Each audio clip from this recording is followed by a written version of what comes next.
Former President Olusegun Obasanjo yesterday said Nigeria's inability to meet its security challenges was a choice by the country's leaders and not by God's design. Obasanjo declared that the country was going through a more difficult time than any period in its political history. He said he had no apologies for having, quote, mad passion, unquote, for Nigeria. Obasanjo said he has no other country he can call his own and no other country he can go to and say, yes, he has come to live here. The former president's comment came as a report recently presented by the Kaduna State Commissioner for Internal Security and Home Affairs, Samuel Aruan, stated that between January and March this year, a total of 360 people were killed by terrorist groups in the state. Meanwhile, 1,389 others were abducted. Kaduna State Governor Malam Nasir El-Rufai, in his own assessment, said the epicenter of insecurity in Nigeria has moved from the northeast to the northwest. Arise correspondent Nisi Gabriel reports. The Kaduna State Commissioner of Internal Security and Home Affairs, Samuel Aruan, presents the security situation for the first quarter of 2022. Speaking during the presentation of the second quarterly security report, Aruan said Kaduna Central recorded the highest incident with 214 deaths, 1,083 kidnapped persons, 136 injured, and 3,137 rustled cattle. Bandits and terrorists operate based on tip-offs from informants, on potential targets, and on movement of security agencies, with collaborators serving as logistics suppliers, couriers of arms and ammunition, and transporters of rustle. The governor of Kaduna State, Nasir El-Rufai, says it's disturbing news that members of the notorious Ansaru terrorist groups are recruiting residents around communities in Kaduna. According to the governor, he was informed that terrorists say they prefer the Kaduna forest to Sambisa. He says there's already a mass relocation of terrorists from northeast to the northwest. The first great concern is the emergence of Boko Haram terrorist enclave, as well as the activities of Ansaru, particularly in Birnin Gwari and Chikun local governments. The terrorists were making comments like the forests in Kaduna are even better than Sambisa, so they should all relocate here. I think this is an area we should be very concerned about, and this is why we've been making the point that the problem of insecurity now has moved from the northeast to the northwest. Governor El-Rufai expresses concern over synergy between Boko Haram and the Ansaru terrorist group. He also worries that 3 settlements along the Abuja-Kaduna road have now become a safe haven for informants. He wants the clearance of the settlements or relocation of those living there. Why is it that any time there is an attack or any form of kidnapping on the Kaduna-Abuja road, it happens around these 3 axes, and nothing ever happens in the Kagarko side, Kagarko local government side? There is something wrong with these 3 settlements, and government should not refuse to do anything or fail to do anything. We have to look at options, including the clearance of the settlements completely and the relocation of the people. While the Kaduna State government says it will ramp up recruitment of vigilante volunteers to support the military in fighting terrorism, there are also calls for the establishment of a military theater command in the northwest region. Nisi Gabriel, Arise News, Kaduna. All right, Mr. Finney, your views on this really very sad stuff happening out of Kaduna. Yes, Kaduna State has become the epicenter of insecurity in the northwest and indeed in the country, because every day we hear of one attack or the other and several souls lost. It's like life has become meaningless in this area. And I just wonder how people who live in this area even but sleep, whether they even have to sleep at all. Because it's like the one moment you're alive, the next moment somebody is gone. And what is even more worrisome is the fact that we seem to have so much actionable intelligence. Look at what the governor of Kaduna State is talking about. Communities that looks like informants to these bandits. They are there, nothing is happening. And yes, every now and again, the same pattern, these bandits, terrorists, they strike and just get away like that. Now, look at the number of persons that have been killed. Boko Haram are now relocating into the Kaduna forest, preferring that even to Sambisa, as the governor puts it. Now, the other aspect of the Ansaru group that are now worming their way into the hearts of the people. During the last Salah, they were reported to have been sharing out gifts to the people. Recall that in November last year, the Ansaru group had a clash with these bandits, in which 30 people were killed. So the people are even preferring the Ansaru in their community because they are helping them to fight the bandits. And when Ansaru take root in these communities and they start imposing their own brand of Islam, enforcing their own laws, what is the federal government doing? What are the security agencies doing to nip this in the bud? Because by the time Ansaru, which happens to be a faction of the Boko Haram, take root, and they have the people trusting them more than the security agencies of the federal government of Nigeria, then we'll have huge problems in our hands. So sad, Mr. Finn, like you said rightly. And I think I'll take it back to what President Olusegun Obasanjo said. Former President Olusegun Obasanjo said that it's just pretty much what we've been saying all this while, that if we are ready, we can solve the problem of insurgency. In fact, he even said in 2 years. And it has to be said, this is an ex-general.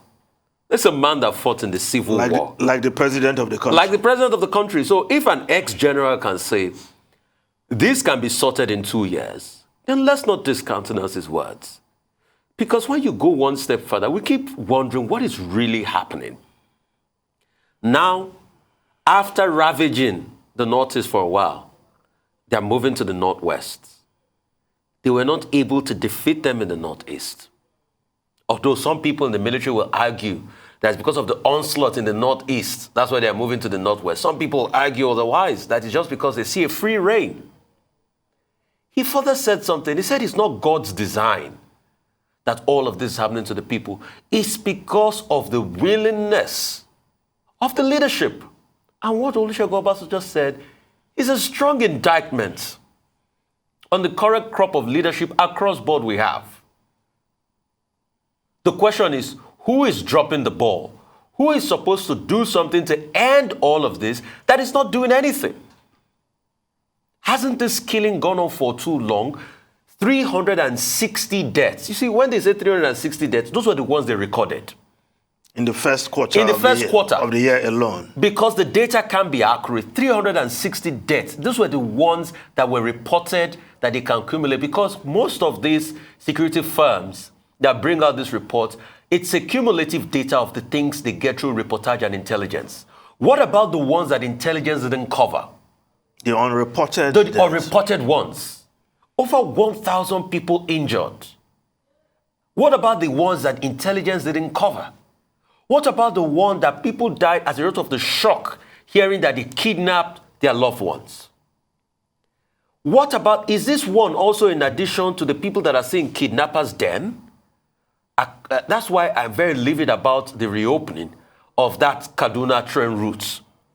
It's just as though they don't care for the people. Nothing has been done to release them. They said they've been doing so much. The only way we can see action is if people have been released and you want to start that same route again.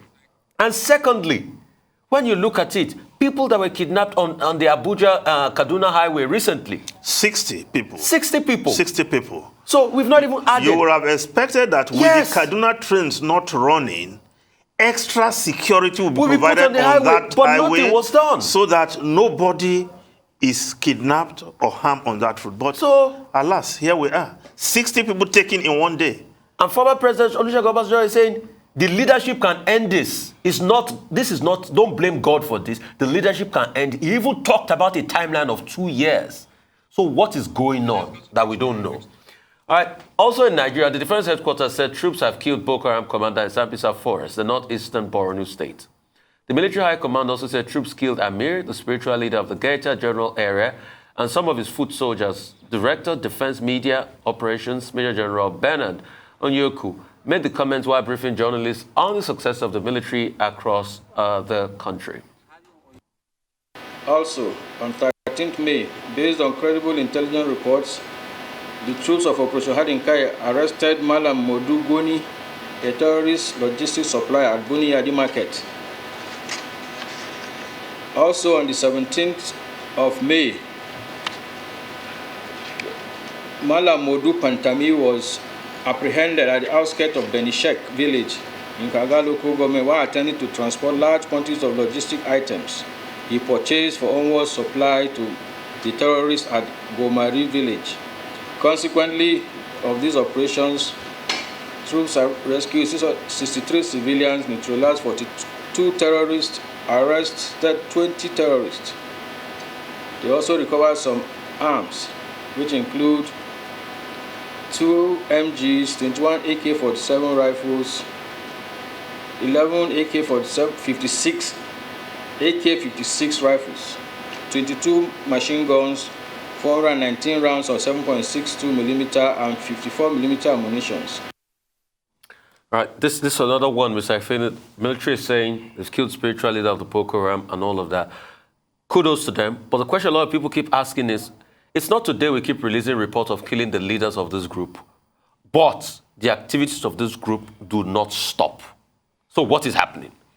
Well, killing of Amir, the spiritual leader, or we want to say sectional leader of the Boko Haram group, is a welcome development. Yes. Because any terrorist neutralized should be hailed, especially with that operation, part of the Operation Harden Kai, that has neutralized a number of terrorists in the northeast. But also 63 civilians were freed who were in captivity. So there are so many people who are in captivity we cannot even account for. But we salute the military for this latest neutralization and cutting off a major supplier who has been supplying these terrorists with logistics and other things that make them continue to live in the forest and carry out these dastardly operations against the Nigerian people and the Nigerian state. But we expect more. We expect more. And it's like, if you want to go back to what Obasanjo said, it's like we don't have, the current administration has not shown enough courage or political will to go all out to crush these terrorists. Well, you may want to argue that they are doing their best, but don't forget that President Muhammadu Buhari came to power on the back of the fact that he's going to end insecurity. And of course, we all know better that Nigeria looks more insecure than in 2015 when President Buhari came to power. So in the next 1 year or thereabout, the president has to be in office. He needs to demonstrate that he can bring insecurity to the barest minimum so that it will not be said of him that President Buhari left Nigeria more insecure than he met it. It's a big challenge for the administration, and the president is the commander-in-chief. You are saying President Obasanjo, military general, he knows what he's talking about. Yes, President Muhammadu Buhari, retired general. He also knows what he was talking about in 2015, and we believed him. So what changed? What changed? I am still wondering myself. What changed? Is it that the president don't have full grasp of the enormity of the insecurity, or he has not shown enough will to ask the military, he's the commander-in-chief, to go all out and crush these people. But, you know, he keeps saying go all out. Oh, attack anybody that carries a rifle. Go all out, decimate them. We are decimating Boko Haram. We have reduced them to nothing. Those are the words we keep hearing. We are changing service chiefs. That's what we've been hearing since 2015. But you see, I've tried my best. But the question is your best good enough? The only best that will be good for Nigeria is a reduction, a total reduction in all of this. But since 2015, that President Muhammadu Buhari came in, crime and criminality has increased at a deafening proportion. And a more widespread. We were not talking a lot about bandits. Now we are talking bandits. Train lines were not attacked. Now attacks are going on here and there. Before President Muhammadu Buhari came in, people could still go along the Kaduna-Abuja highway. And many highways in Nigeria for that matter. But now you can't even go. You can't travel from here to Ibadan without putting your heart in your mouth. So what really went wrong? And this was the man a lot of people voted in, talking about his heroic days, what he did. You know, he fought the Chadian rebels, Chad and the likes. So what is going on? The president needs to sit up. Something needs to be done. Nigerians cannot be dying like chickens every day, and they keep saying we have made improvements. In fact, security has got worse off. The governor of Niger State was talking about the fact that most of his areas have been taken over. Yes. By Boko Haram insurgents. We need to go. That's all on News Headline. We'll take a short break.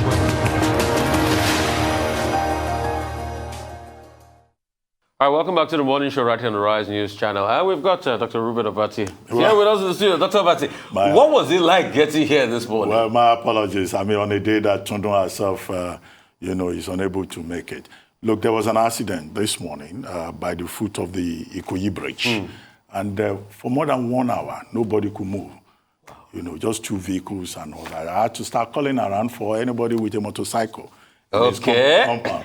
Well, at the end of it wasn't a commercial motorcycle. Okay. But a friend sent someone with a motorcycle, and that was how I made it here. Great. By the end of the program. Great.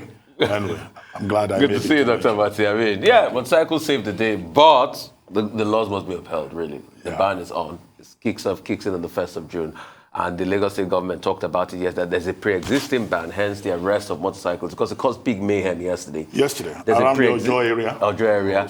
And there's a pre-existing ban, and because of that ban, they said the state government said it was because of COVID, that's why they didn't really affect that ban. That started it on the 1st of February 2020. So another one kicks in on the 1st of June. But real quickly, we'll go for Global Business Update. Michael Wilson now joins from London. Great to have you. Good morning. Good morning. I've got an answer for traffic jams, actually. It's quite simple. They're called running shoes. Have you thought of those? Possibly. Anyway. Let's take a look at Asia Pacific first of all. And on this week of terrible reversals and extreme volatility, Asia stocks doing reasonably well. The Hang Seng leading the area up by 2.2%. Chinese stocks trading quite high there. In other developments, though, China has kept its one-year benchmark lending rate on hold, but it's reduced its mortgage rate. This is the sort of 5-year loan prime rate, and it's reduced it very, very slightly, but it's a second cut, and it's being seen as very, very supportive to property development and so on, and also trying to get the economy going after the COVID disruptions. The Chinese electric car startup NIO says it is, in fact, supply chain disruption which is causing its problems at the moment, not demand. They say that the controls, when they were brought in April, did actually stop them getting parts from various suppliers, but that's all changed now. Canada is to join the other Five Eyes, which I'll come on to in a second, banning China's Huawei and ZTE from its 5G networks. They're saying that it's a security measure to protect the safety and security of Canadian citizens. Several nations, including the UK, US, Australia and New Zealand, have already put restrictions on those two companies. The 4 countries, along with Canada, make up what I was talking about. They call it it's the Five Eyes. It's a sort of intelligence sharing arrangement, and it evolved during the Cold War. As people were trying to, this is the Cold War that after the Second World War, of course, all that time ago, to try to keep an eye on the Soviet Union and also sharing classified information. We've talked quite regularly about Sri Lanka. It has actually now defaulted on its debt for the first time in its history. It's come after that 30-day grace period, which often these loans actually tend to attract. The country's now in preemptive default. Lest we get the wrong idea about Sri Lanka, I was listening to a regional expert this morning earlier on the radio, and he was talking about this having it's nothing to do with COVID, nothing to do with supply chains. It's egregious mismanagement. That's what's got in the way of Sri Lanka's development. A lot of spending on infrastructure over the years, nothing wrong with that, but a lot of money actually given away as well, and no thoughts about going to the various lenders and saying, we may have made a mistake. They've actually acted in complete isolation. India may help with some fuel imports. The IMF, it'll have to renegotiate, as we were saying, what it's agreed with the IMF, but nothing from them is going to happen for the next 3 months. So they're really up against it there.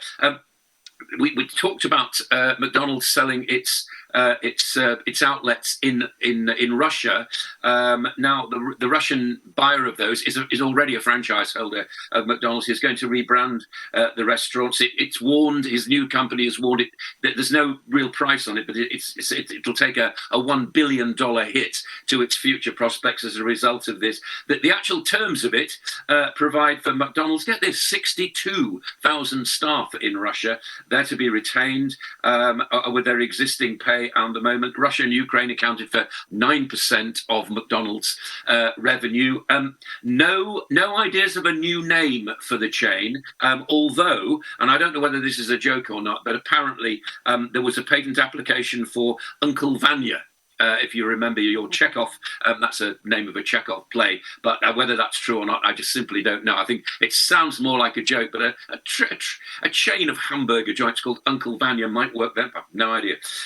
Consumers are hurting from what's being described as the global energy shock. That's according to the World Energy Council. The current oil crisis isn't like the previous ones. Consumers will have to bear the brunt of this. The council thinks this is the first real energy shock globally, and it's not the same as the 1970s oil crisis, and it will lead to what they describe as consumer-driven adjustments for a very, very significant amount of time. So I suspect, as far as investors are concerned, that's what takes out retail stocks a bit, but never, who knows? I'm not here to advise, I'm just telling you what goes on. As far as the US is concerned, stock futures up very, very slightly this morning, overnight. Big drops yesterday, and overall, it's been a downbeat week basically on Wall Street, and it's a whisker away from every index is a whisker away from being declared of entering as a bear market basically, but that hasn't happened yet. The EU is nearing, the euro. This is the EU. The euro, the common currency, is getting to parity with the dollar. The reason for that is basically not just about the EU, which is falling back as far as central banks are concerned in raising interest rates, as you know. But also, it's to do with the strength of the dollar, clearly on the other side of things. In other words, interest rates are rising there, thus the dollar becomes more attractive. And also, the dollar's been strengthened by aversion from Russian markets, from risk and so on. And whatever you think about the dollar, over the years, it has been one of those sort of safe haven assets. UK now, this is a surprise. The UK retail sales rose in April. Everybody expected them to fall because of all the usual concerns about cost of living. That didn't happen. In particular, alcohol and tobacco increased those sales. I won't comment on that, but it's a surprise jump. But generally, the theme is a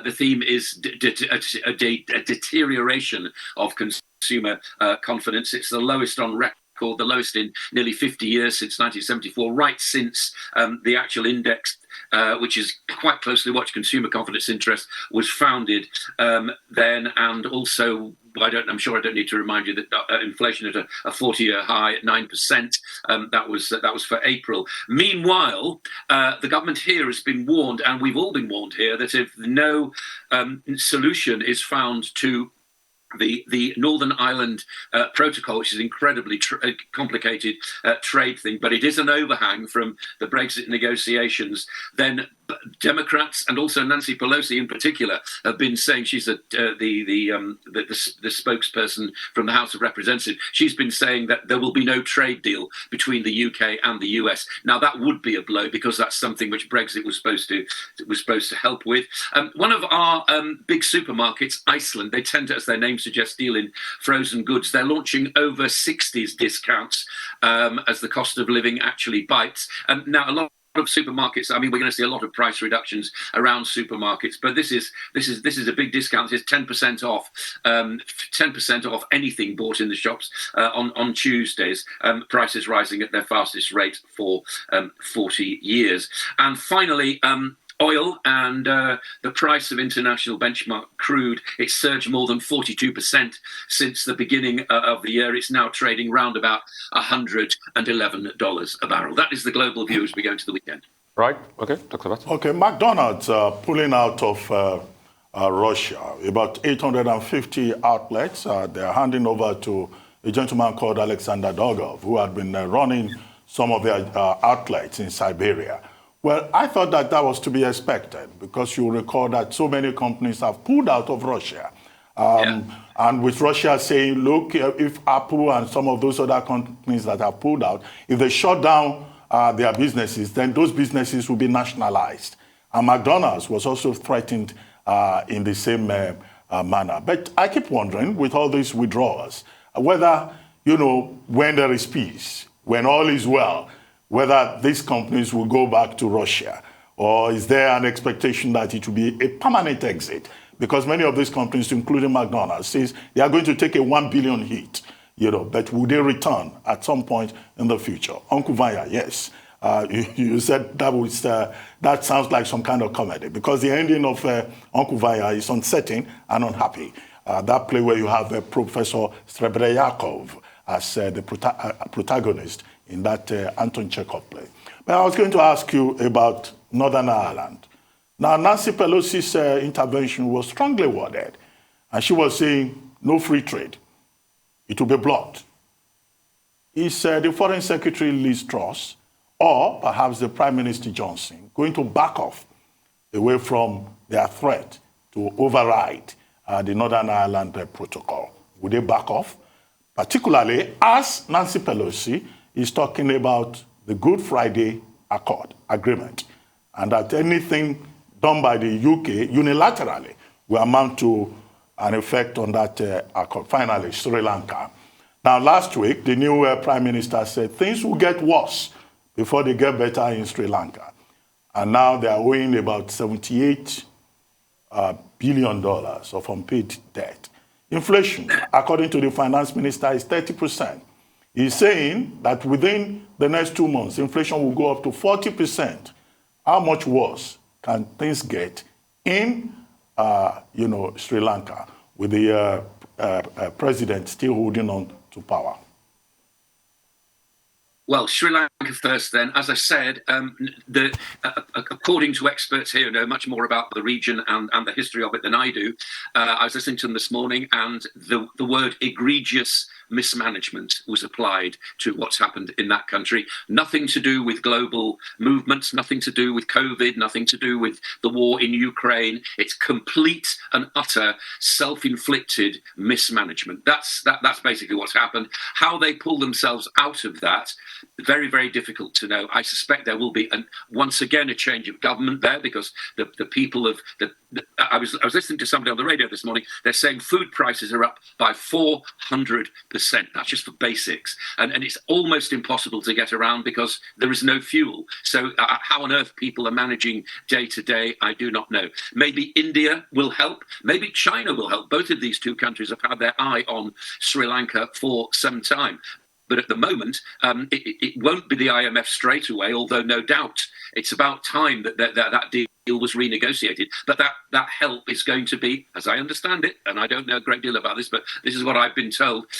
This is about sort of 3 months away. So yes, things, if they can get worse, will unfortunately get worse unless it manages to get some help from India and China. Both of those countries, of course, will naturally apply large costs to that sort of help. As far as Northern Ireland's concerned, it's ungovernable, basically, because power sharing is not taking place between the DUP and Sinn Féin, which got the majority, the Republican Party, Sinn Féin. Why the United States is involved in this is quite simple. They think that they brokered the deal 1998, and they feel as though the UK is kind of forgetting the deal.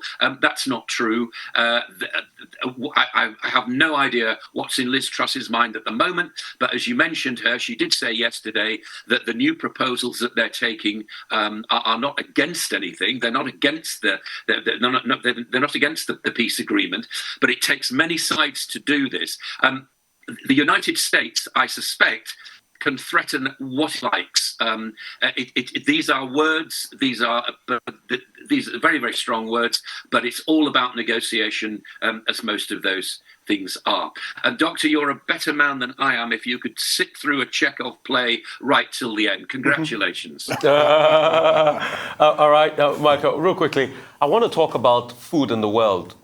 Now Putin is having a stranglehold as regards wheat and some grains. Where's going to be the other alternative for us to get food from? I mean, take, for instance, Putin in Russia is the highest producer of wheat. They're the highest producer of oat. Where are the other alternatives? I think next to Canada. If Putin does about 4 million metric tons of oat, Canada does about just 2 million metric tons.